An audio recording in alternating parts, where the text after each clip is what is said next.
Bon, allez, je vois qu'on est déjà une dizaine, alors je vais ouvrir officiellement et vous souhaiter la bienvenue donc à ce septième lundi quantique, donc un webinaire qui est mensuel et qui est organisé dans le cadre de la chaire IEF, donc Institut universitaire de France, encadrement des technologies quantiques, encadrement éthique et juridique. Et justement, aujourd'hui, on va parler d'éthique.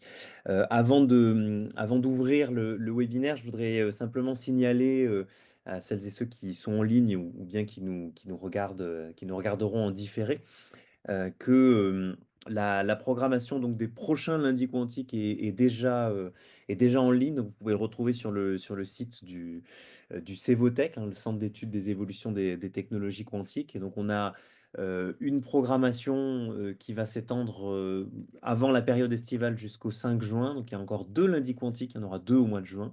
Et ensuite, on en aura, pour l'instant, la programmation est actée jusqu'au 20 octobre 2025. Donc, il y a encore quelque chose comme 6 lundis quantiques qui sont déjà programmés. Et puis, je voudrais également signaler, donc sur des thèmes qui sont tous différents, et je voudrais aussi signaler que la page ressources du Cevotech, je vais partager mon écran quelques instants, a été récemment mise à jour. Et donc, vous voyez ici une carte interactive des stratégies quantiques nationales des États membres, enfin des États membres, des États du monde tout court, pas des États membres, des États du monde. Et donc, c'est un travail qui a été mené, qui est dirigé par mes soins et qui est mené essentiellement avec le concours de deux doctorants de l'Université Bourgogne-Europe, Fabrice Amougou, qui, je crois, est connecté, et Morgane Violo, qui travaille pour constituer cette base de données. Donc, vous voyez qu'il y a une carte interactive avec depuis peu la Russie, avec des synthèses, les liens directs vers les stratégies quantiques des États, et puis une courte synthèse qui permet de se repérer. Et donc ça nous donne pas mal d'informations, et j'ai bon espoir que d'ici à la fin de l'année, on ait peut-être pas tous les États du monde, mais qu'on ait une bonne partie des États qui se sont dotés d'une stratégie quantique ou bien qui développent des politiques industrielles dédiées qui apparaissent sur cette carte. Donc c'est aussi l'occasion de remercier Fabrice Amougou et Morgane Violo pour leur travail sur ce travail parfaitement bénévole sur ce projet. Alors venons-en au thème du jour. Donc nous sommes dans le septième lundi quantique organisé par la chaire. Et aujourd'hui, j'ai le grand plaisir d'accueillir Thierry Ménissier, qui est donc professeur de philosophie à l'université Grenoble-Alpes, et donc qui est titulaire de la chaire éthique et IA et co-responsable du programme TIQUA. Et donc c'est le fruit d'un échange d'échanges au pluriel qu'on a déjà depuis quelques mois avec Thierry, à la fois sur des questions d'intelligence artificielle d'ailleurs et de technologie quantique. Donc j'ai eu la chance de venir il y a quelques semaines à Grenoble pour parler de droit international et de technologie quantique. Je reviendrai dans 15 jours maintenant à Grenoble, dans le cadre d'un colloque international sciences et technologies quantiques. Et aujourd'hui, donc, j'ai le plaisir d'accueillir Thierry pour parler des éthiques, et précisément de quelles éthiques au pluriel pour le développement et l'usage des technologies quantiques. Alors, comme d'habitude, le webinaire va durer 1 heure, avec 30 à 40 minutes de présentation de Thierry Ménissier, puis ensuite un échange, des questions pour une durée d'une vingtaine de minutes. Donc merci beaucoup en tout cas Thierry d'avoir accepté cette invitation, et je te cède avec plaisir la parole. Merci Raphaël. C'est moi qui te remercie. Et puis c'est vraiment que c'est en effet très fructueux, intéressant, ces échanges croisés, Dijon, Grenoble. Donc je vais partager le PowerPoint que j'ai prévu de projeter. Alors, vous allez me dire si vous le voyez et si possible en grand écran. Voilà, vous l'avez en Ça grand fonctionne. écran? C'est bon. Voilà, parfait. Bon, j'espère que je ne me suis pas trompé dans les logos. En tout cas, C'est voilà, bon. je pense que c'est correct. Et en tout cas, pour ceux qui me caractérisent, en bas de cette première diapo, il commence par l'endroit où je suis.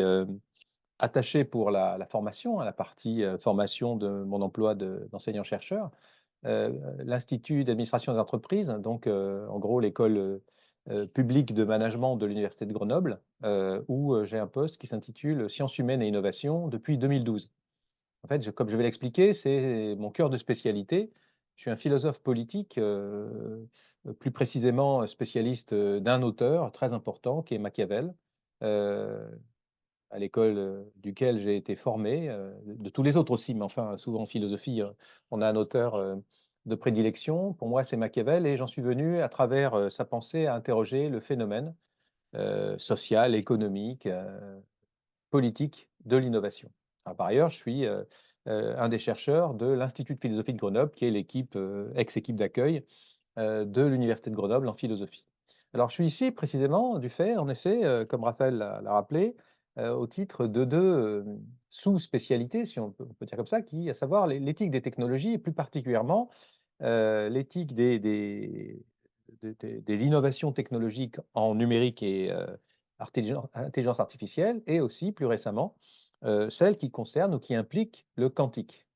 Pour le premier niveau, ben, on parlait de la chaire éthique et intelligence artificielle, qui fut un des programmes, du premier MIAI. MIAI étant un des, instituts, pluridisciplinaires d'intelligence artificielle, qui ont fait suite, au rapport, Villani, au plan Macron, 1er financement donc de 2019 à, 2020 décembre 2024.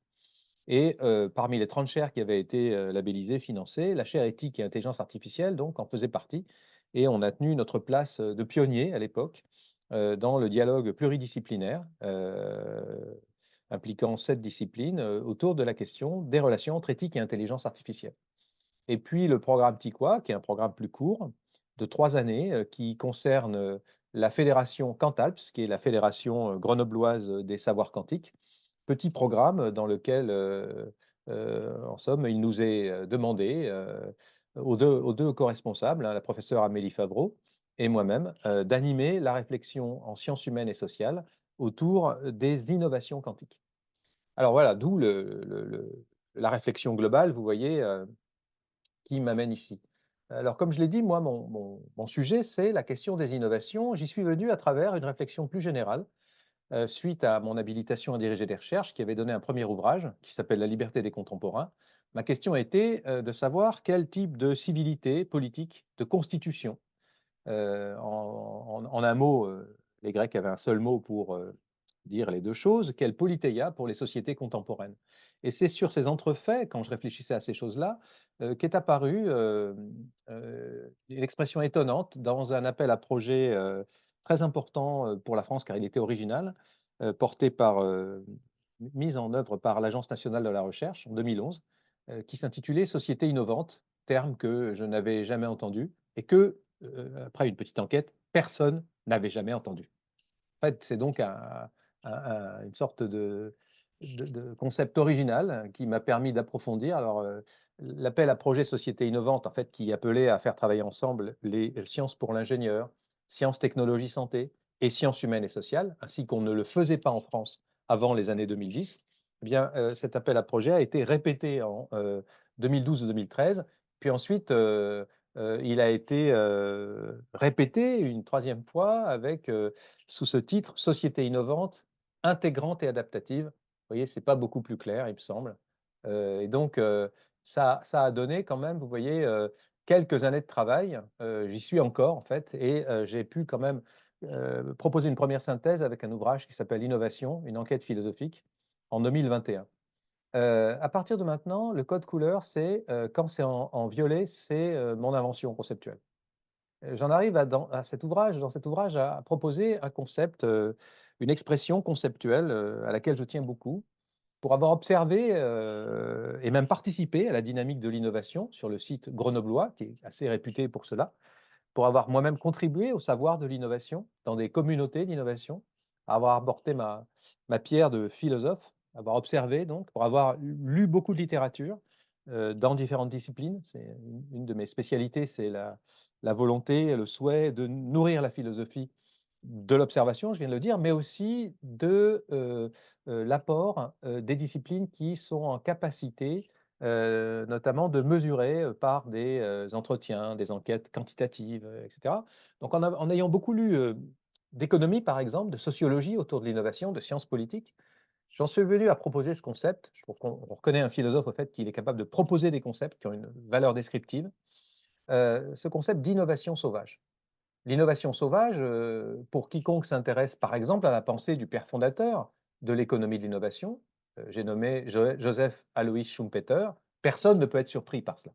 L'ouvrage se livre à une enquête philosophique sur l'origine de ce standard, donc de théorie économique qu'est l'innovation, et se nourrit des observations liées à ce que j'interprète comme la réalisation de la prophétie de Schumpeter. Alors, c'est pas moi qui parle de prophétie de Schumpeter, c'est un certain nombre d'auteurs à propos, de la vision de ce grand auteur. Pour ma part, la question plus générale, vous voyez, était: quel rôle pour la science et la technique dans la constitution des sociétés dites innovantes? Ce que j'ai pu observer, je veux bien admettre que c'est une déformation d'un spécialiste de Machiavel, c'est-à-dire d'un type d'auteur réaliste pour lequel le conflit fait partie des choses de la société. J'interprétais l'innovation comme une destruction et qu'une recomposition. Ça, c'est déjà Schumpeter qui le dit, mais surtout dans le double contexte, de la compétition entre les États, donc de la, rivalité internationale ou à minima de l'émulation internationale. Raphaël a évoqué tout à l'heure la carte du quantique, hein, des stratégies quantiques, mais aussi donc le contexte de la concurrence entre les firmes. Dans, cette époque, contemporaine, bien entendu, les acteurs, du jeu international sont aussi bien les grandes entreprises que les États. Alors, donc le passage, à, une époque de tension, la nôtre, si pour ne pas dire, la guerre, le retour de la guerre sur le continent européen, évidemment, permet de, donner une expression, particulière, jeter une lumière particulièrement forte sur l'innovation ainsi conçue. Mais même en régime de paix, il me semble que l'innovation est quelque chose de dynamique, c'est le moins qu'on puisse dire. Alors sur cette, sur cette base, vous voyez, générale qui rappelait ma perspective de parole, je me pose un certain nombre de questions en tant que, notamment, chercheur sur les questions des innovations quantiques, des futures innovations quantiques. L'angle de vue que j'adopte est celui, je l'ai dit, de l'éthique des technologies, l'éthique des innovations. Première remarque, premier type de question qui s'adresse à moi aujourd'hui, il est beaucoup question dans la littérature de quantum ethics. Éthique du quantique, éthique quantique, et pour ma part, éthique des innovations quantiques. La question est déjà de savoir de quoi on parle. Le débat est intéressant de savoir si on doit parler déjà d'une éthique quantique, comme l'expression, anglo-saxonne quantum ethics le laisse penser. Alors on peut bien sûr parler de physique quantique, on peut parler, d'informatique quantique, en désignant par là les branches de ces disciplines académiques qui s'intéressent, aux effets quantiques. C'est plus compliqué pour, la question de l'éthique. On peut toujours dire que quantum ethics peut désigner la partie de l'éthique qui s'intéresse au quantique.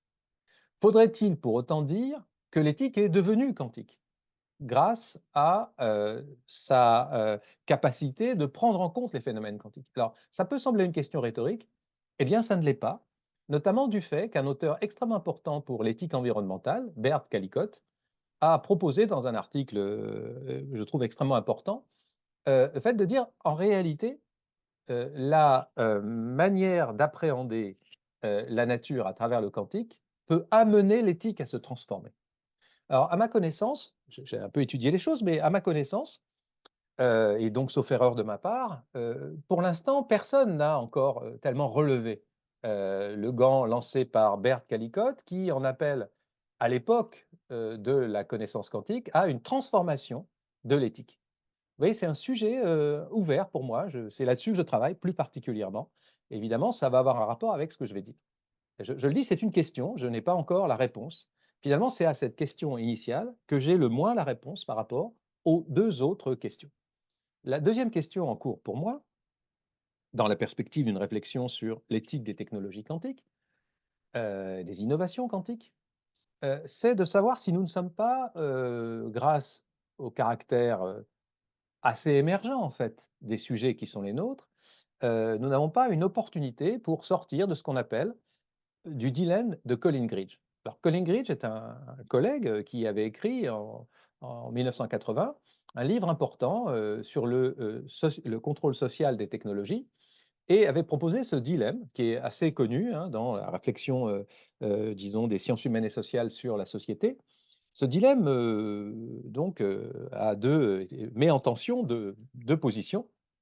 Première position, au début d'une nouvelle technologie, quand elle est peu stabilisée, elle est malléable, ses effets sociaux sont incertains et souvent on dit: «Mais c'est pas forcément la peine de proposer une éthique, puisque les choses ne sont pas encore en place».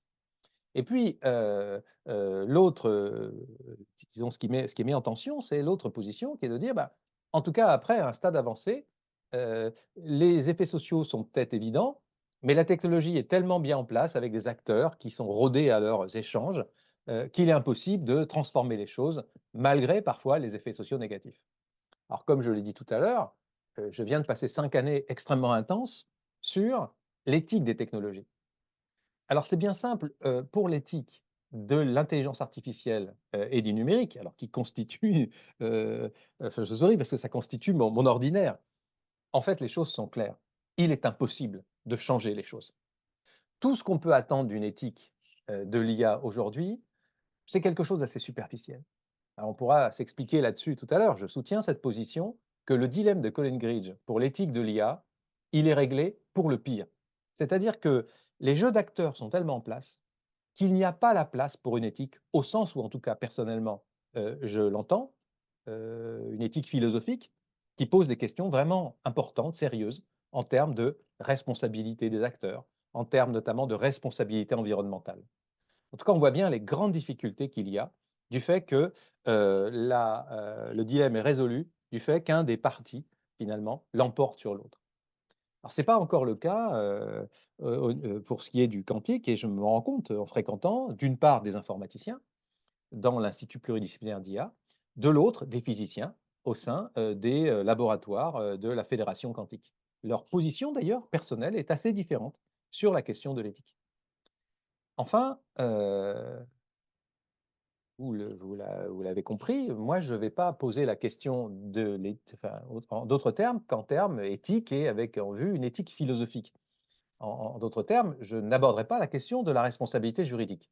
Alors, déjà parce que je n'en suis pas, un spécialiste, sur le plan académique, disciplinaire, mais aussi parce que c'est quand même assez différent.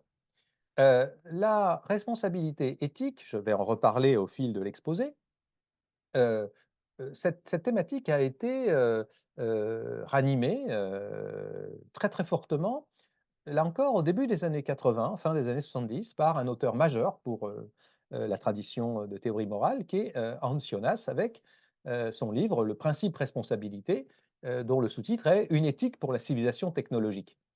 La thèse de Jonas dans cet ouvrage notamment et d'autres, hein, c'est que la découverte de nouvelles formes de vulnérabilité pour la nature, en regard de la puissance humaine, sous l'effet de la science, de la technologie et de l'industrie, élargit la responsabilité humaine au point de modifier les conditions de l'éthique.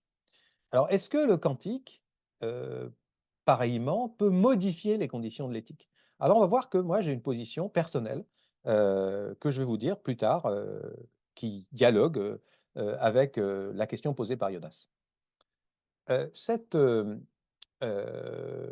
ce questionnement s'inscrit dans un contexte qui est celui, toile de fond, hein, comme toile de fond, il y a le contexte, de ce qu'on peut, observer, qu'on peut décrire avec, ce que, on a coutume d'appeler la loi de Gabor.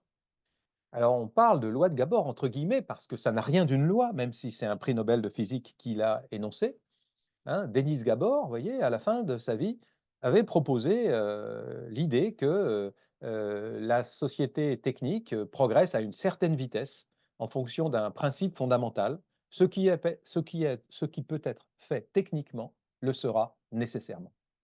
Alors c'est intéressant de voir que, la discussion qui est la nôtre, celle de l'éthique des innovations quantiques, des technologies quantiques, heu, prend, me semble-t-il, appui sur la dynamique générale de l'innovation renforcée par cette loi de Gabor, qui est qu'au moment de penser quelle éthique serait préférable pour une société, technologiquement déterminée par les innovations quantiques et par d'autres, hein, eh bien, cela s'effectue sur un fond qui est un fond de, vitesse d'accroissement, de propagation de la technologie.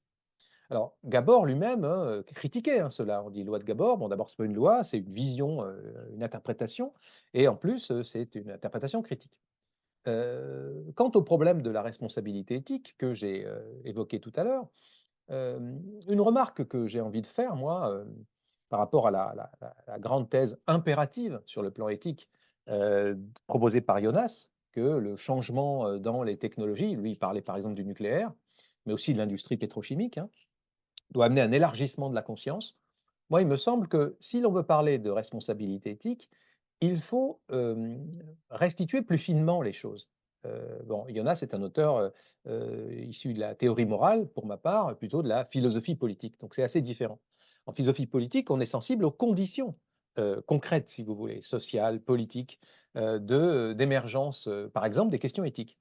Et on pourrait dire que pour cela, on gagne à se référer à un argument classique, un argument standard en philosophie politique, en théorie morale, c'est que il ne peut y avoir de responsabilité éthique que si la personne à qui on va imputer cette responsabilité ou qui va la revendiquer, finalement, avait le choix ou a eu le choix de ne pas commettre l'acte qu'elle a commis. C'est ce qu'on appelle le principe des possibilités alternatives. Alors ça a été beaucoup discuté, notamment par, un philosophe états-unien, disparu aujourd'hui, Harry Frankfurt, qui, justement, a sorti d'un certain nombre de conditions le principe des possibilités alternatives. Alors, vous voyez, la question qui va se poser à nous, plus finement maintenant, c'est de savoir, comment construire des alternatives à la dynamique aveugle des technologies et à ce qu'on peut identifier, ce que j'ai essayé de montrer dans mon ouvrage, comme le consumérisme des innovations. Donc comment restaurer l'agentivité humaine en regard de la loi de Gabor, pour le dire rapidement? Alors c'est pas si évident, ainsi qu'on va s'en rendre compte plus tard. Cela posé, je rappellerai quand même que, tout le monde n'est pas au fait, d'un certain nombre de choses élémentaires qu'il faut rappeler. On peut d'abord, quand on parle d'éthique, rapprocher éthique et morale en disant que les 2 termes ont, ce point commun, de renvoyer à la même, racine, hein, d'ailleurs générique en grec et en latin, et proposer, la morale comme l'éthique propose, à la fois d'être régulative de l'expérience collective des passions et structurante de l'expérience intérieure. Et on peut aussi distinguer en disant voilà que la morale est quelque chose de collectif qui s'acquiert par l'habitude ou la socialisation. Elle relève de ce qu'on appelle en philosophie l'hétéronomie. Tandis que l'éthique, eh bien, c'est ce sens-là que je vais essayer de garder, relève de, la capacité humaine, à se donner des valeurs par la réflexion, en revendiquant ou du moins en visant ce qu'on appelle en philosophie l'autonomie, le fait de se donner sa propre loi, sa propre règle. Alors ça donne un certain nombre de conséquences. Donc l'éthique, n'est en aucune manière, quelque chose qui a à voir avec, le respect des lois, l'obéissance aux règlements, ni même évidemment l'adhésion aux préceptes de la religion. L'éthique, ainsi définie au sens restreint du terme, au sens philosophique, renvoie à ce que commande la conscience humaine, ce qui passe nécessairement par l'expérience intime du doute et par une réflexion sur ce qu'on doit faire, ce qui est bien. Réflexion qui peut et qui entre souvent d'ailleurs, si ce n'est toujours, en conflit avec les autres normativités, celles diffuses du respect des traditions et celles plus explicites parfois. Il peut y avoir conflit avec, donc les règlements de l'organisation professionnelle, les lois du pays où on habite, voire avec les préceptes sacrés de la religion. D'aucuns affirment même qu'il y a éthique si et seulement si on fait l'épreuve, de cette, conflictualité. Voilà, et quand il y a un conflit de valeurs, entre les normativités, conflit entre normativités. Alors, toujours est-il que, les choses sont maintenant plus claires. Ce dont il est question quand un philosophe s'exprime, c'est de la condition éthique des humains, et elle renvoie à ce qu'on peut appeler, à ce qu'une tradition, interprétative en philosophie morale appelle la conversation morale, qui est constituée des débats contradictoires, à la fois internes aux personnes et externes, évidemment, des personnes entre elles, au sein des différents groupes ou organisations.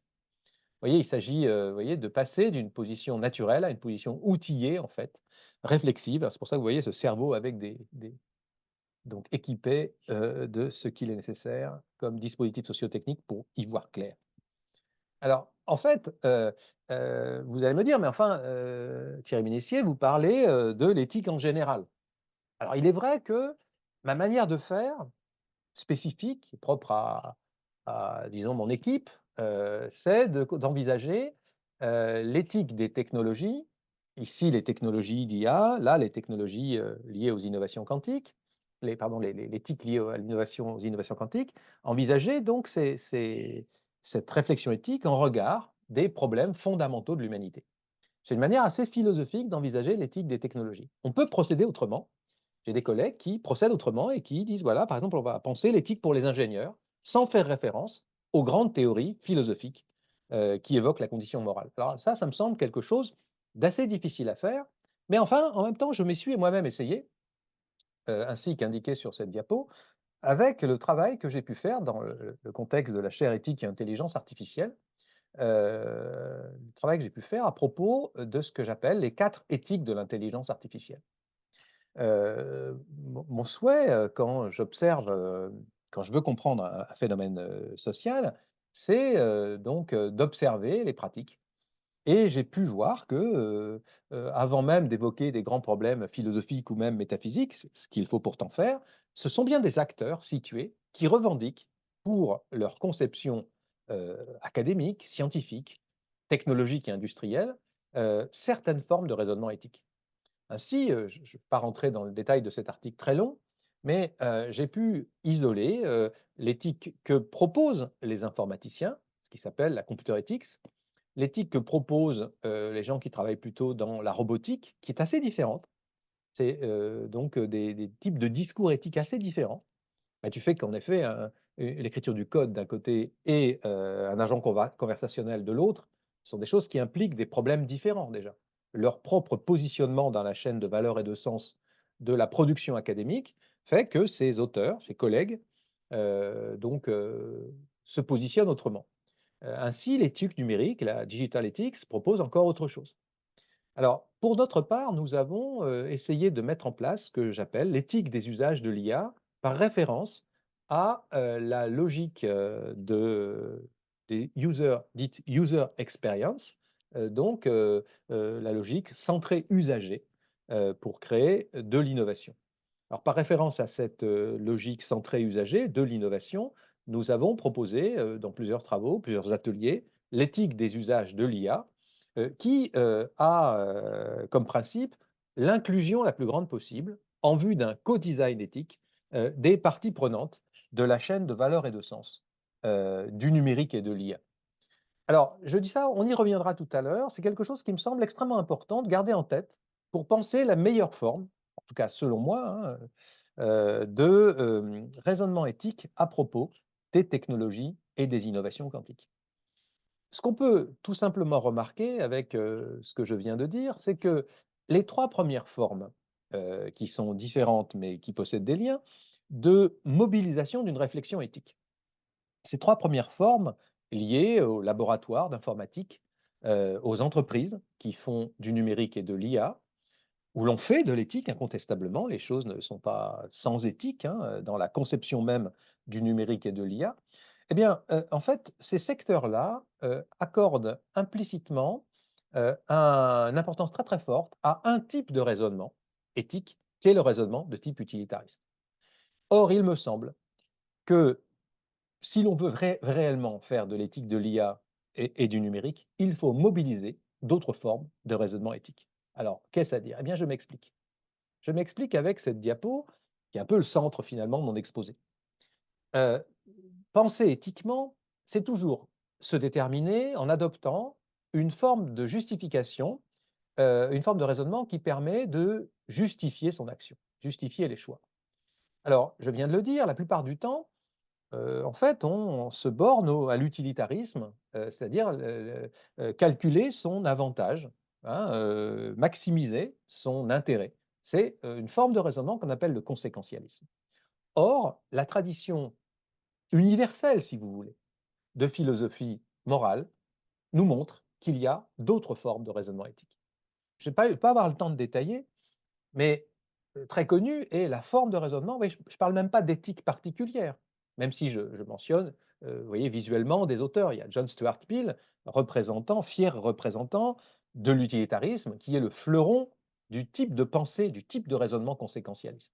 Et puis à droite, en haut, vous avez Kant, le déontologisme, qui est le fait de se donner des règles en autonomie, en visant l'autonomie de sa volonté individuelle. Donc ce sont les deux types d'éthique modernes, à partir du XVIIIe, XIXe siècle, les plus importants, les plus connus. Il n'est pas certain que ce soit les plus importants si l'on veut réellement penser aujourd'hui une éthique ici du numérique et de l'IA, là du quantique. Alors, en tout cas, pour le déontologisme, on le voit bien chez les lanceurs d'alerte. La forme de raisonnement éthique des lanceurs d'alerte aujourd'hui, c'est une forme de raisonnement déontologiste, c'est-à-dire en fait en réalité kantienne, la voie de leur raison, l'expression de la volonté libre, consiste à dire stop, ou en tout cas attention, on fait quelque chose de dangereux. Moi, j'aurais tendance à privilégier d'autres formes qui sont des formes plus anciennes et d'ailleurs plus universelles, puisque en bas à gauche, vous avez l'arétaïsme ou le perfectionnisme moral, vous avez la représentation d'Aristote, hein, selon Raphaël et dans les stances raphaéliennes et du Vatican, très connu. Il y a Platon à côté qui montre le ciel, et Aristote, plus jeune, montre la terre. Donc la thèse de l'arétaïsme, ou théorie des vertus, vise à devenir une meilleure personne, d'où le mot moderne de perfectionnisme moral, que la modernité a appliqué, par exemple, à Montaigne, Nietzsche, Emerson et d'autres auteurs encore. Donc, pour ces auteurs-là, pour cette forme de raisonnement, l'éthique doit chercher à améliorer les personnes. On aurait pu mettre à la place d'Aristote Confucius, le chinois, qui développait dès l'Antiquité une attitude comparable. L'éthique n'est pas à maximiser son avantage, pas du tout, c'est même pas en appeler à la voix de sa conscience, ce qui n'est pas toujours évident. C'est tout simplement essayer progressivement de devenir une meilleure personne en relation avec les autres personnes. Vous voyez, la différence, c'est là qu'il y a un élargissement vers une communauté morale. Et puis enfin, à droite, vous avez Bert Callicott, que j'ai évoqué tout à l'heure, on l'a déjà vu, avec l'axiologisme, que moi je sépare de l'arétaïsme. C'est un geste interprétatif particulier. Arrêté en grec, ça veut dire la vertu. Axia, ça veut dire la valeur. Alors, l'axiologisme consiste à adopter des choix en fonction de valeurs estimées supérieures. Vous avez Bert Callicott, qui est un auteur environnementaliste, qui relève de ce qu'on appelle l'éthique axiologique écocentrique. Pour Bert Callicott, la valeur suprême, c'est la nature, compris là-dedans, éventuellement, les sites naturels, pas seulement tous les vivants. Donc il s'agit de préserver la nature.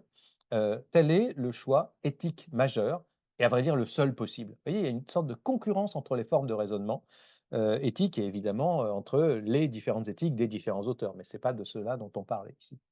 Alors, donc, moi, il me semble que on devrait privilégier, je vais vous expliquer pourquoi, les deux formes qui sont en bas dans le schéma.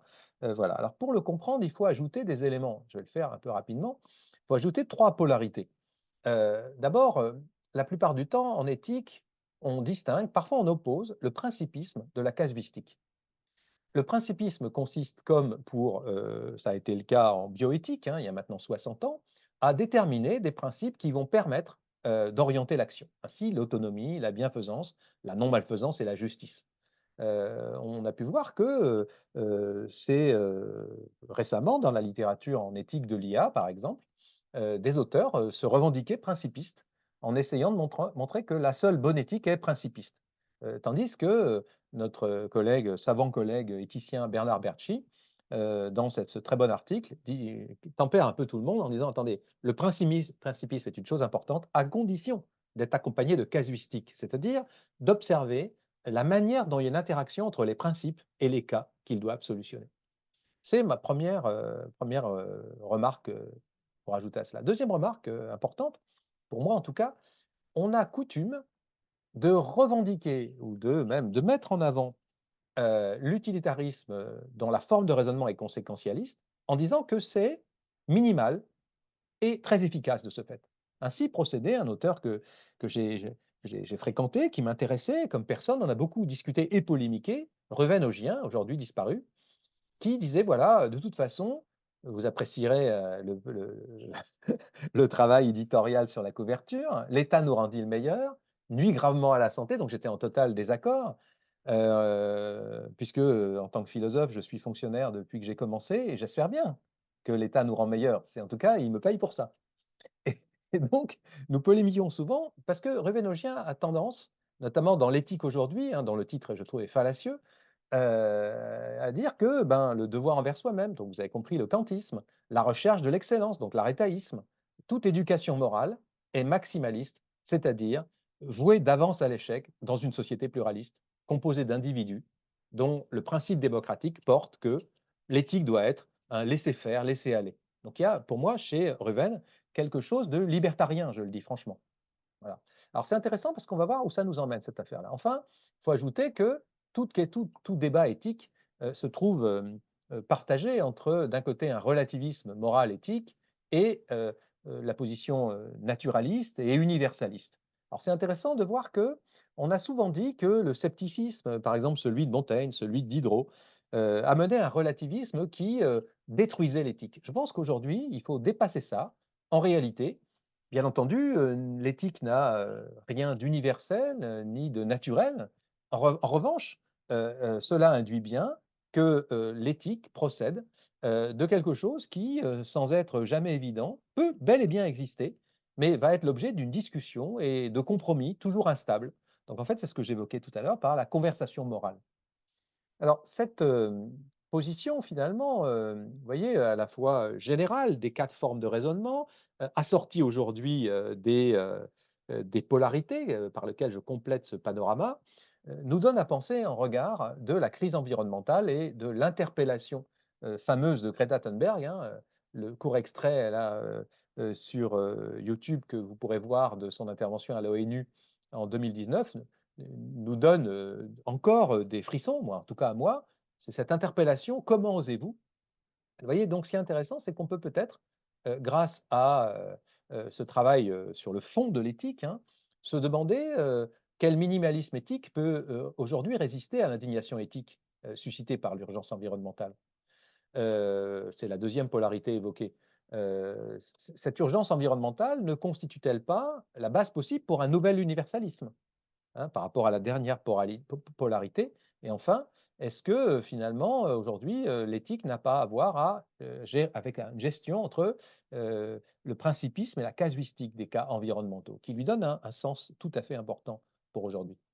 Alors, cela dit, l'option que j'ai pris moi-même, hein, que nous avons pris avec mon équipe, c'est de se dire que un arrêtaïsme technologique est possible. Ça peut sembler étrange et maximal et donc inutile ou vain? Je pense que non, en fait, c'est très possible, qu'on peut appeler aussi le techno-perfectionnisme et je m'appuie pour ça, pour cela, je m'appuie sur les travaux d'une collègue écossaise qui s'appelle Shannon Valor, notamment dans ce livre de 2016 qui est une synthèse de ses travaux, «La technologie et les vertus».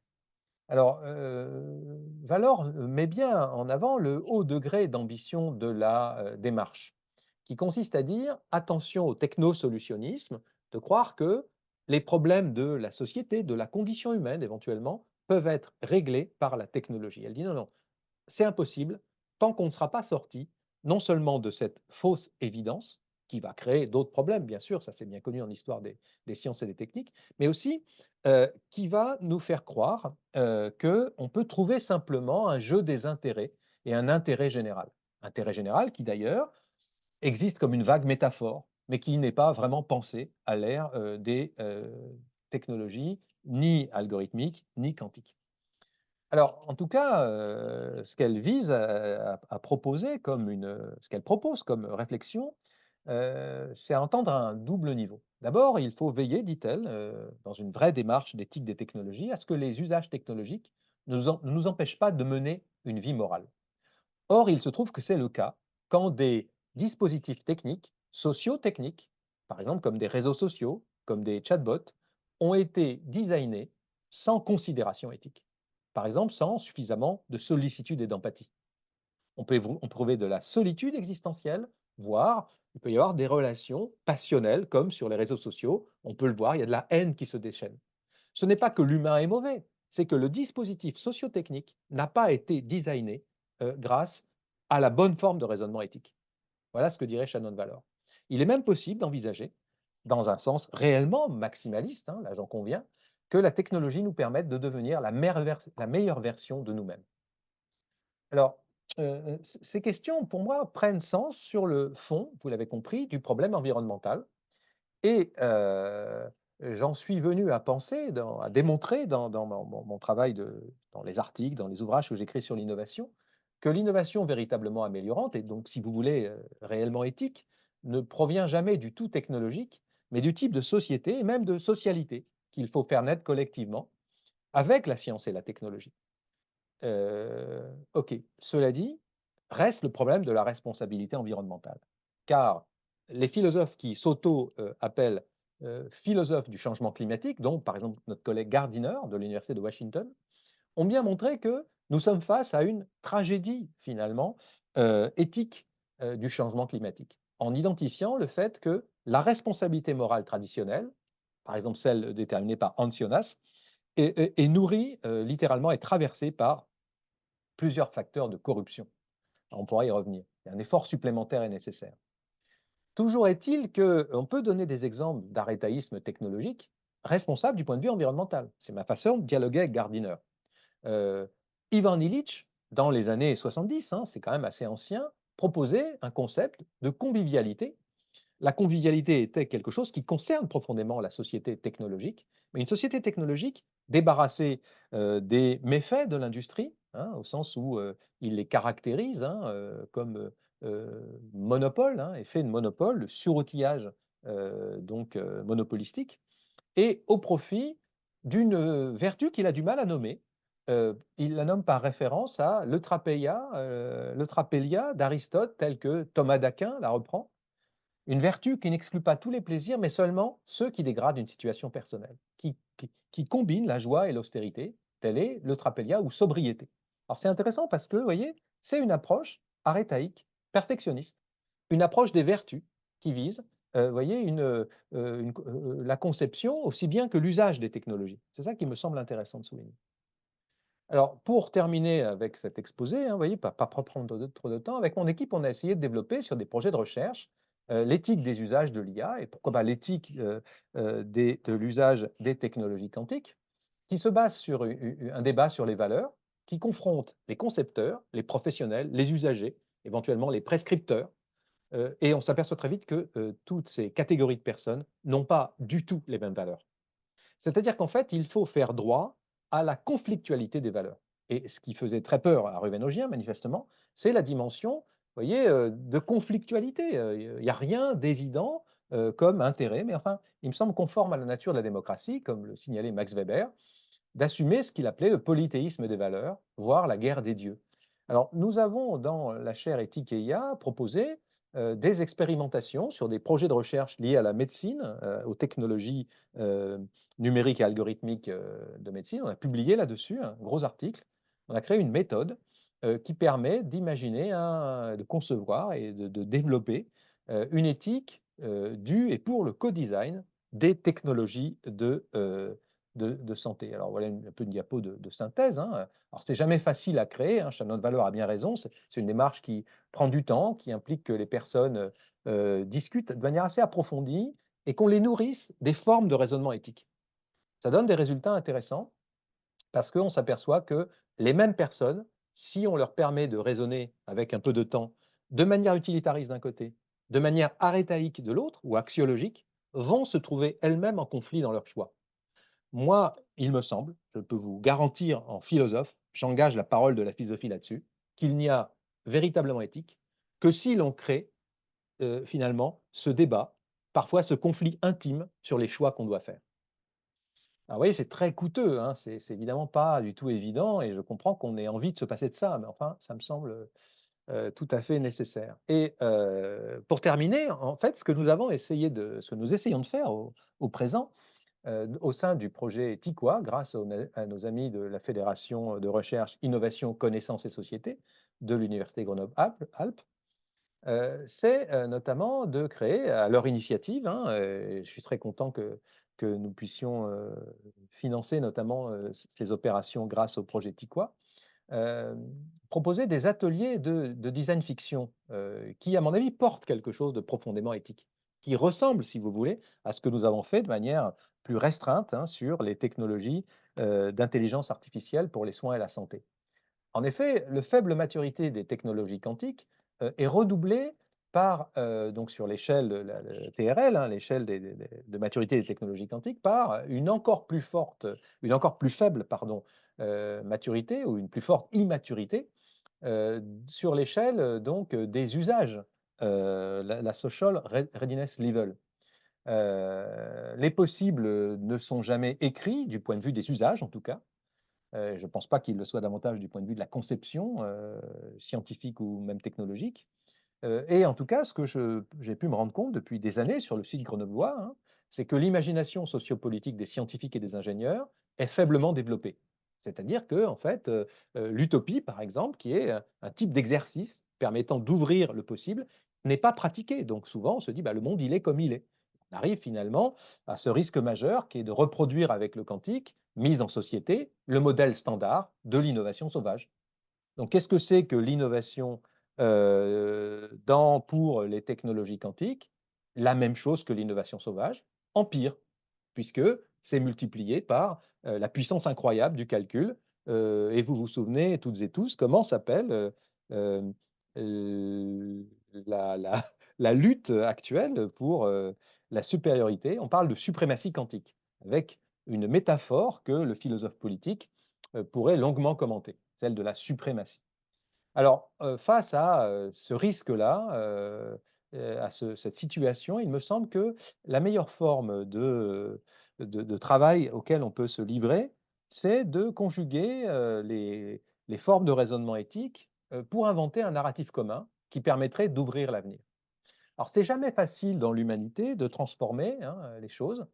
Et peut-être c'est même pas possible. Peut-être qu'on en restera à l'innovation sauvage, peut-être on peut être pessimiste. Alors en fait, je le suis pas vraiment, aussi étrange ça puisse paraître pour un spécialiste de Machiavel, je suis pas pessimiste parce que c'est, là-dedans que réside une forme d'espoir. Et je terminerai là-dessus. En fait, comme j'ai essayé de montrer dans un article, sur l'innovation, si on veut penser les transformations, fondamentales des sociétés et peut-être de la condition humaine, si on pour améliorer les choses, il faut jamais sous-estimer le rôle transformateur de la peur de mourir. Non seulement Machiavel, mais Hobbes au XVIIe siècle, puis Hegel au XIXe siècle, 3 auteurs qui sont très différents, mais qui ont le point commun d'être des auteurs que nous, en philosophie, on appelle réalistes, qui prennent en compte la conflictualité des passions, la fragilité de la condition humaine, la violence. Ces 3 auteurs ont mis en avant le fait que les grandes transformations, obéissent toujours, heu, avant de parvenir à un état meilleur, à quelque chose de pire. Et ce quelque chose de pire passe notamment par les catastrophes environnementales, par, peut-être le retour de, vous voyez, de la guerre sur le continent européen. Donc, en fait, vous voyez que ça suggère qu'il n'y a pas de véritable réflexion éthique sans une, prise en compte des émotions, dont les émotions fortes. Merci pour votre attention. Merci beaucoup, Thierry pour cette conférence, passionnante, très éclairante. Je t'avais déjà, entendu ou lu peut-être sur les 4 formes d'éthique, que tu avais que tu as développé, que tu as clarifié. C'est vrai que c'est toujours quelque chose qui est pas facile à aborder, y compris quand on fait du droit et quand on essaie d'expliquer un peu la différence qu'il y a entre, le droit, la morale, l'éthique et notamment quand on s'adresse peut-être à des ingénieurs ou des étudiants qui sont pas forcément juristes ou pas forcément, en sciences humaines, et je trouve que le tableau que tu as fait entre le conséquentialisme, le déontologisme, l'arhétaïsme et l'axiologisme est extrêmement clair, en particulier. Mais bon, l'ensemble était vraiment très intéressant et donc je note le ta proposition de qualification de l'innovation sauvage et finalement la manière dont on essaie de tester ou on va pouvoir tester la manière dont on réfléchit aux technologies quantiques, à partir de ces acquis-là. Alors, je vais ouvrir le débat. J'aurais peut-être une question pour ouvrir la discussion. La première, c'est est-ce que, je pense que c'est la continuité directe de ce que tu viens de dire. Hem, Est-ce que tu penses que, du point de vue, éthique, il y a une différence entre la manière d'aborder l'IA, puisque finalement tes travaux ont d'abord, traité, de l'éthique, des éthiques de l'IA, d'une part et les technologies quantiques. Est-ce que c'est souhaitable d'appliquer les mêmes modèles, ou est-ce qu'il y a quand même des différences de fond, de nature, que sais-je, qui, qui interviennent? Mmh. C'est une merci, hein, c'est une bonne question, d'autant meilleure que, il y a au moins un auteur important pour la philosophie, éthique ou morale, Calicot, qui dit: «Mais enfin, comme je l'ai signalé tout à l'heure, ça change les conditions. Les découvertes quantiques, les inventions quantiques changent, sont amenées à changer la nature de l'éthique. Puisque ça change la relation du sujet», je ne suis pas rentré dans l'argumentation, «ça change la relation du sujet et de l'objet, qui n'est pas le sujet n'est pas face aux objets, il est dans la nature». Donc, alors, il est possible que, véritablement, la science quantique par elle-même modifie l'éthique. C'est ma première réponse. Alors, c'est, précisément l'objet d'un travail que je suis en train de faire pour essayer d'avoir, d'essayer de discuter la thèse, proposée par, Calicot, qui est, tellement puissante, je crois qu'elle fait peur à tout le monde. Ouais, les gens, personne n'est allé là-dessus. Bon, c'est quand même étonnant. D'une part et d'autre part, dans, l'article, issu de mes premières investigations, hein, qui est à paraître, hein, qui est en soumission, là, en révision, moi, je suis pour l'instant prudent et je dis que, le faible degré de maturité des technologies quantiques fait que, pour l'instant, en fait, c'est, tout simplement l'éthique de la recherche scientifique qui caractérise, l'éthique propre au quantique. Et quand elles deviendront, finalement, des innovations, ces ces recherches, quantiques, quand elles, on commence à parler de start-up et cetera. En effet, on nous y encourage en tout cas.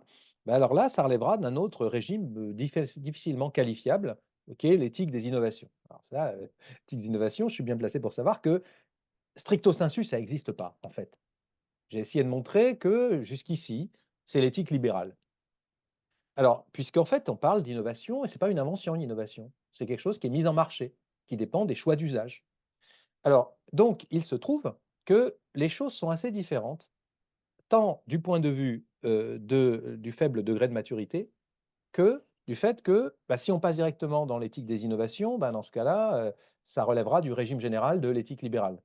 Mmh. Il se trouve que, l'éthique de l'IA et du numérique, finalement, a donné lieu, pour l'instant, a beaucoup plus d'élaboration selon, cette quadripartition que j'ai proposée, en fait ces distinctions à travers, ce qu'on peut appeler, le travail social des différents secteurs académiques. En fait, il y a, des choses très, très en place, très complexes. Il y a déjà une immense littérature, qui se parle peu entre elles d'ailleurs, entre la computer ethics, le digital ethics. Voilà, donc tu vois, c'est pas découpé de la même manière pour l'instant. Très bien, merci. Peut-être que je te poserai une autre question, mais il y en a d'autres qui ont levé la main. Alors je vais donner la parole peut-être en vous demandant de vous présenter en quelques secondes, hein, juste pour situer. Je crois que c'est Aurel qui a levé la main en premier, donc allez-y. Mmh. Merci. Pour me présenter rapidement, moi je suis président d'une association d'esprit critique et de démarche scientifique. Du coup, bah, merci pour, cette intervention. Merci Thierry, c'était vraiment stimulant. Et bonjour Raphaël. Hem, merci. Ta diapositive centrale pourrait suggérer une opposition, du coup, entre les différentes positions morales qui pourtant me paraissent pour être complémentaires. Par exemple, on pourrait poser la justice sociale comme fondement axiologique et traduire cette valeur en une démarche conséquentialiste pour en maximiser la réalisation effective. Mais du coup, j'ai particulièrement apprécié et retenu ton idée de dialogue moral, de l'importance du débat, qui du coup ouvre, selon moi, un espace de réflexion. Et est-ce que tu as des conseils pour motiver et accompagner ces débats? Mmh. Merci. Donc c'est la suite d'une conversation, entre nous, hein, pour le dire à Raphaël et les autres, hein, on se connaît et en fait, bon, pour te répondre, en réalité, toute la littérature académique en philosophie morale, donc obéit à cette, j'ai rien inventé quoi, simplement c'est une présentation un peu schématique. Dans les faits, il y a souvent des recoupements. Ne serait-ce que, par exemple, les collègues, dans les labos, que je rencontre à Grenoble, de sciences et d'ingénierie, heu, estiment qu'ils sont spontanément conséquentialistes. estime que l'intérêt est quelque chose qui est clair par lui-même. Puis dès que je lui dis: «Mais expliquez-moi votre intérêt». Alors il dit: «Voilà» et tu t'aperçois, que dans un même labo, les valeurs qui sous-tendent ce qu'on appelle communément l'intérêt ne sont pas les mêmes. C'est-à-dire qu'en fait, sous le conséquentialisme, supposé spontané, il y a des différences axiologiques considérables. Donc c'est déjà dire que même sans aller, dans la haute littérature de philosophie morale, où il y a toutes les compromissions entre les formes que tu imagines, dans la réalité, c'est déjà comme ça. Il n'en demeure pas moins que, en fait, les choses méritent d'être séparées, notamment pour comprendre qui on est quand on entreprend une démarche morale. C'est ma première réponse. Deuxième réponse, à ta deuxième question, c'est en fait que, il y a un vrai problème. C'est que, ce qui s'apparente le plus dans les faits à, ce qui me semble nécessaire, enfin moi et à d'autres, hein, ce sont les conventions citoyennes, qu'elles portent par exemple sur le climat ou sur toute autre chose. Il y en a eu un certain nombre en France qui portaient sur d'autres choses que le climat. Cela nourrit en tout cas, quand c'est bien fait, un débat approfondi avec des citoyens et des citoyennes tirés au sort qui deviennent des quasi-experts d'un sujet. Alors sans se substituer évidemment aux experts qui sont docteurs ou professeurs ou directeurs de recherche, directrices de recherche. Évidemment, voilà. Alors, comment est-ce qu'on parvient à ça? Ben, finalement, aujourd'hui, pour être direct, moi je trouve qu'en France, on a un énorme problème, c'est que, au plus haut sommet de l'État, personne n'a réellement intérêt à ce qu'il y ait une éthique des technologies basée sur le débat contradictoire. Les instances qui pourraient le faire sont d'une part le Conseil économique, donc le CESE, voilà, donc vient de faire notamment accueillir la Convention sur la fin de vie, qui est mandaté, me semble-t-il, toujours par une instance supérieure. Quant à l'Office français d'évaluation des choix scientifiques et technologiques, il se montre bien incapable d'être assez, je vais être un peu agressif, généreux pour impliquer les citoyens, en laissant la parole à des élus qui souvent ne sont même pas formés scientifiquement. Donc, personnellement, j'aurais tendance à estimer que nous avons beaucoup, beaucoup de retard sur le débat public à portée éthique en ce qui me concerne sur les technologies. Alors, c'est au niveau régional que ça se décide. J'avais en tête pour Grenoble, ça ne s'est pas fait, des états généraux de l'éthique de l'intelligence artificielle. Mais je pense que, d'acteurs majeurs ont intérêt à ces débats. Il y a trop, de pression, par exemple, industrielle, sur ces sujets. Enfin voilà, on n'est plus dans la science très vite. Et d'ailleurs, pour compléter, il y a pas de doute qui s'instille dans les débats nationaux, au-delà du CESE, mais tu parlais de l'office Mmh. parlementaire et dans les réunions parlementaires qu'il peut y avoir, il y a très peu de questionnements euh, sur ces sujets-là, en fait. Mmh. Sur l'intérêt ou non, on est dans du conséquentialisme le plus basique, Mmh. sans contradiction la plupart du temps. Et lorsque ça vient, c'est cette contradiction est en fait une confrontation politique déguisée et pas Mmh. une réflexion sur l'objet scientifique, l'objet technique lui-même. C'est simplement un déplacement, il me semble, hein, du débat politique sur le terrain de l'importance ou non d'aller dans telle direction. Ce qui est un vrai problème démocratique pour le coup. Peut-être Bruno? Oui, je mets mon micro, vous m'entendez? Très bien. Bonjour, Bruno Guéral. Moi, je travaille, alors moi, je suis physicien, hein, je suis pas philosophe, je travaille au CEA à Grenoble. Donc, tout d'abord, merci beaucoup pour cet exposé, c'était super intéressant. Le seul problème, c'est que ça me rajoute plein de bouquins sur ma pile de livres à lire, donc ça m'arrange pas. Euh, alors, j'avais une question en fait sur la promesse technologique. On est d'accord, hein, les technologies quantiques maintenant, c'est encore beaucoup dans les labos, dans des startups qui travaillent avec des labos, mais il n'y a pas vraiment bon, il y a pas d'ordinateur quantique sur le marché en clair. Les startups, ça fait aussi des enjeux financiers très forts d'ailleurs. Et en fait, donc on est encore à un stade où il y a donc il n'y a pas d'application. Il y a une promesse technologique très forte qu'on a vue très tôt, hein, avec le Quantum Manifesto, qui était d'ailleurs un truc intéressant, parce qu'on a vu du lobbying de la communauté de recherche pour aller chercher des sous, ce qui est pas si courant que ça. Et donc voilà, on voit le quantique va nous permettre de résoudre les problèmes de climat parce qu'on va développer des molécules qui vont capter le CO2 et ça va être magique. Évidemment, des nouveaux médicaments qui vont guérir le cancer, tout ça, tout ça. Un numérique frugal grâce à l'avantage énergétique. Enfin, on en voit de partout. Et alors, la promesse technologique, c'est vieux comme la science moderne, hein. Mais j'ai l'impression que dans les technologies quantiques, ça se manifeste de manière particulièrement vivace.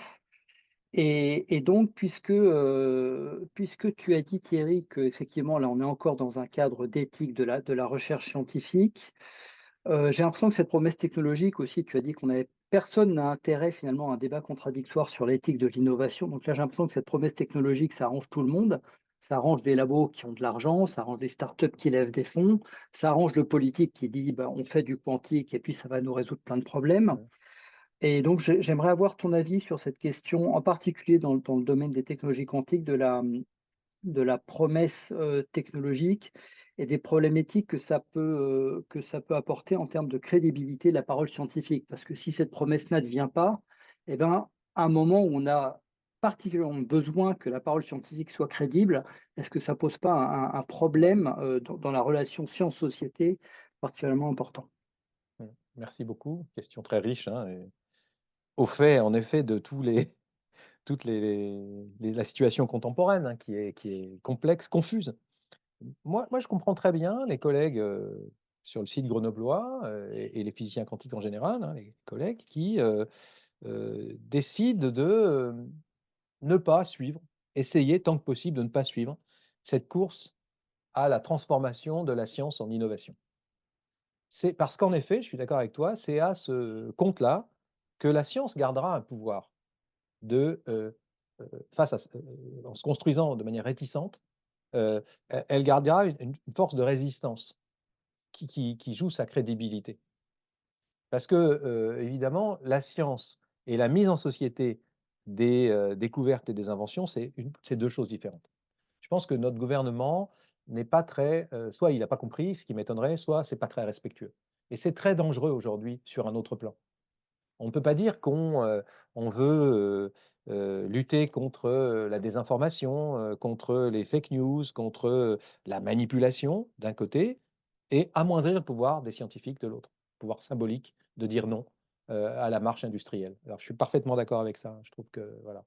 Et nous sommes quand même instruits, là encore, en particulier à Grenoble, hein, de ce qui s'est passé il y a maintenant 15 ans à propos des nanotechnologies, où un non-débat extrêmement évident avait eu lieu pour que tout le monde se précipite face à l'obscurantisme amiche, pour reprendre l'expression du président Macron à propos d'autre chose, la 5G.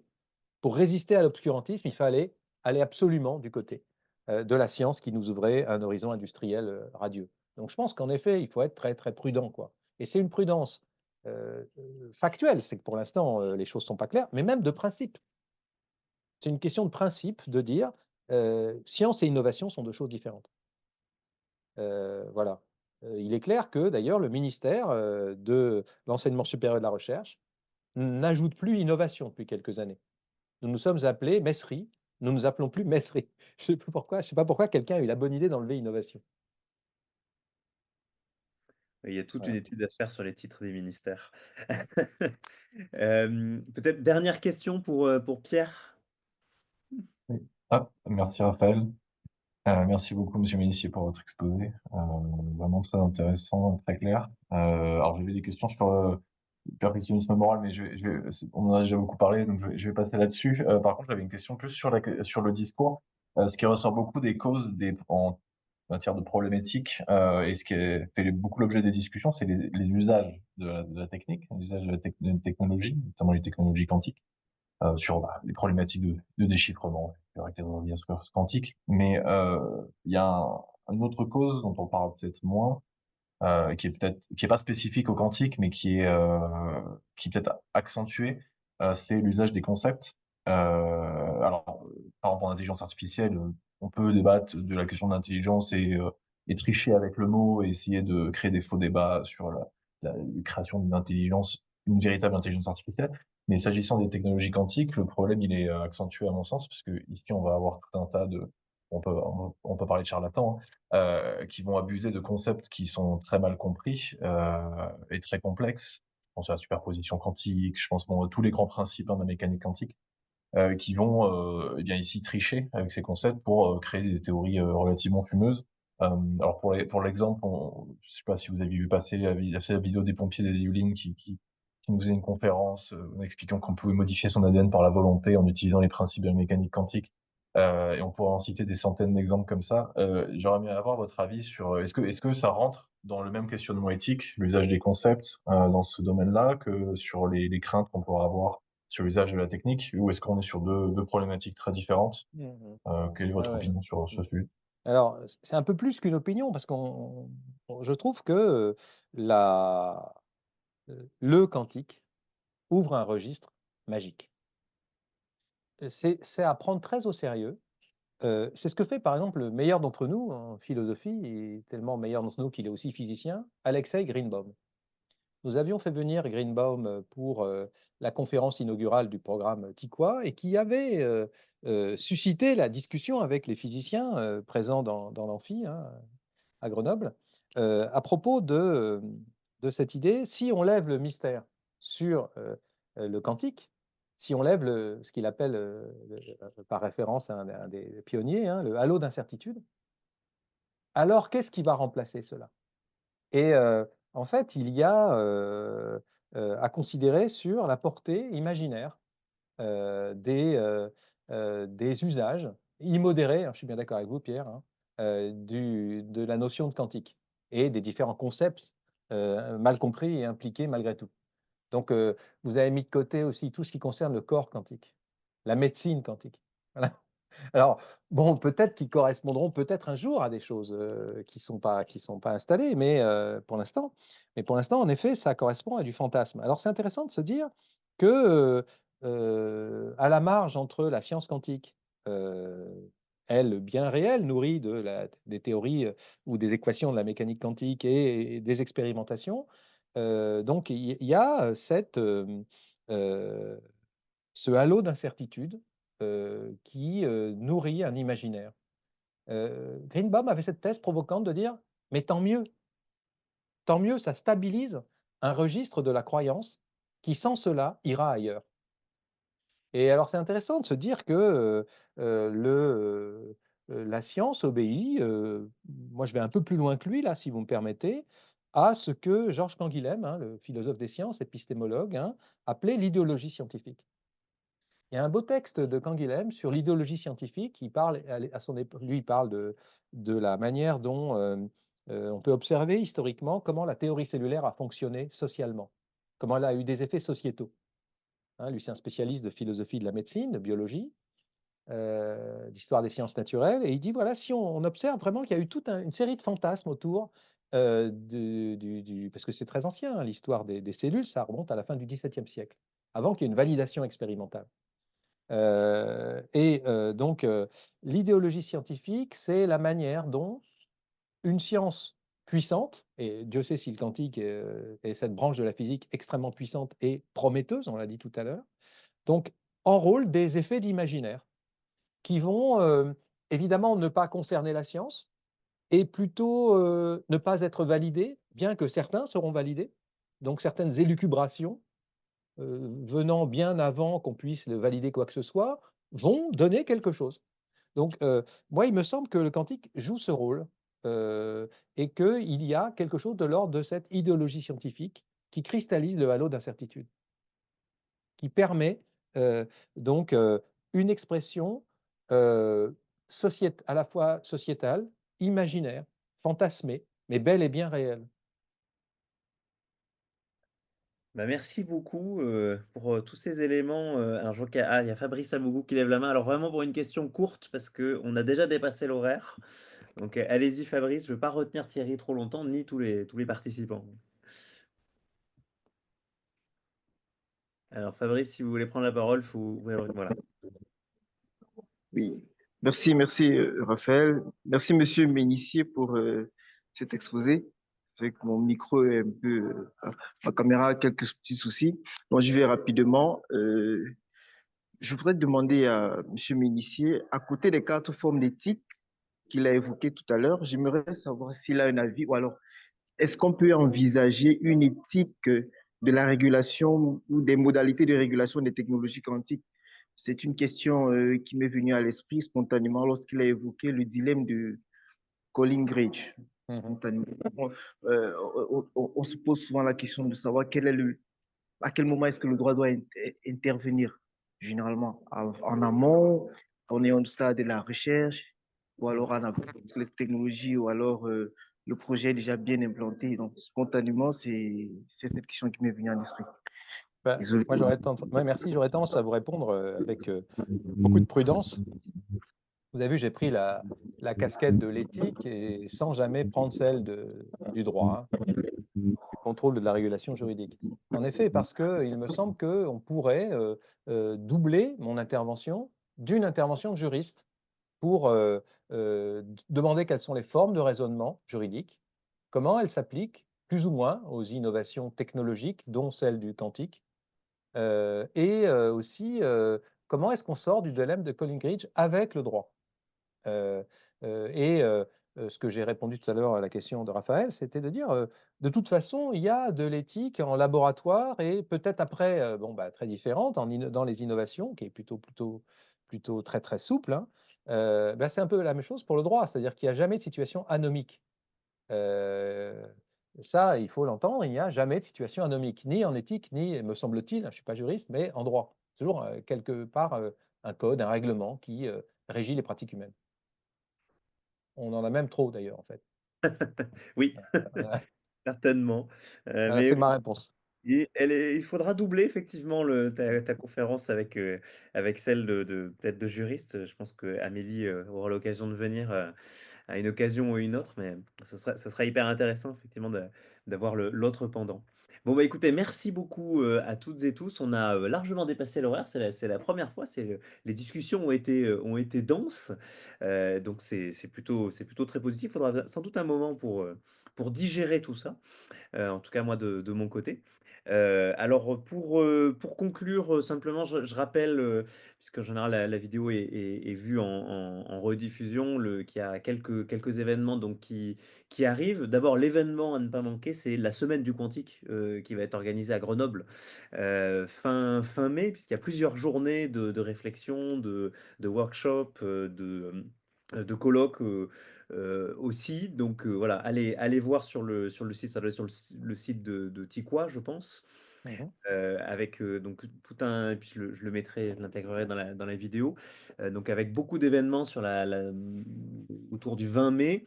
Le prochain lundi quantique, lui, aura lieu le 2 juin prochain avec Arnaud de Vélis qui nous parlera de l'esthétique et des fictions de l'ordinateur quantique.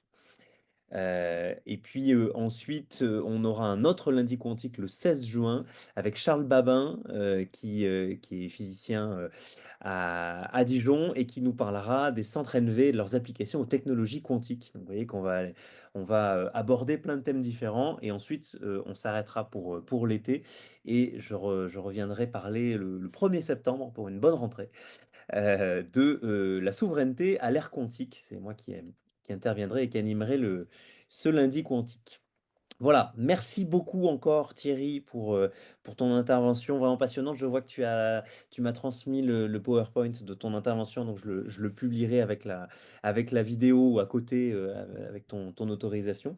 Merci à toutes et tous d'avoir assisté et participé à ce webinaire. Et puis bah, écoutez, rendez-vous soit à Grenoble, soit à Dijon, soit en visioconférence à l'occasion d'un prochain rendez-vous. Et bonne Merci. semaine à toutes et tous. À Bonne semaine bientôt. à Au revoir. tous. Au revoir.